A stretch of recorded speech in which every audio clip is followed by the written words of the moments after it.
Po shpërsohet betejë për zgjedhjen e kryetarit të gjykatës penale. Në garë janë Daniela Dimovska, ushtruese aktuale e detyrës kryetare e penales, dhe Ivica Stefanovski, gjyqtar në gjykatën penale. Ata sot në Këshillin Gjyqësor ju përgjigjen pyetjeve të anëtarëve se si do të mbrojnë gjyqtarët nëse denoncojnë presione politike. Dimovska premton se për 40% do ta shkurtojë kohëzgjatjen e proceseve gjyqësore dhe se do të zbatojë edhe dërgesë elektronike për avokatët, që të mos ketë vonesa apo shtyrje të seancave. Unë jam në këtë pozitë 10 muaj dhe konsideroj se duhet të vendosen indikatorë që do të matin rezultatet. Jam krenare për kolegët e mi, lëndët për dhunë familjare i përfundoj mesatarisht për 4 muaj. Gjyqtarët, veçanërisht të gjykatës penale, punojnë shumë. Në orën 8 të gjithë janë tashmë në punë, me numër të madh lëndësh. Por për fat të keq, ne jemi shumë të dukshëm vetëm kur ka lajme negative. Vetëm një rast korruptiv e rënon besimin tek të gjithë ne. Na është mbushur kupa nga ato 2%.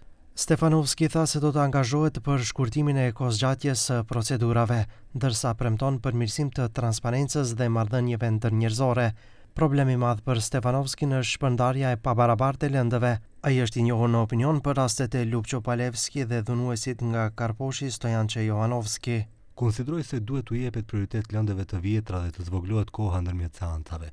Kështu ka hapësirë për qasje më energjike dhe më serioze ndaj azhurnimit. Sistemi AKMIS është më i vjetër se 20 vjet dhe nuk njeh lëndë të ndërlikuara apo të thjeshta.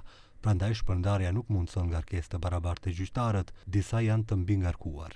Значи преку изборот на овој председател да дојде до подобра организација, до поважно судство, да се намали или да си застави зборот долгата правда не е правда.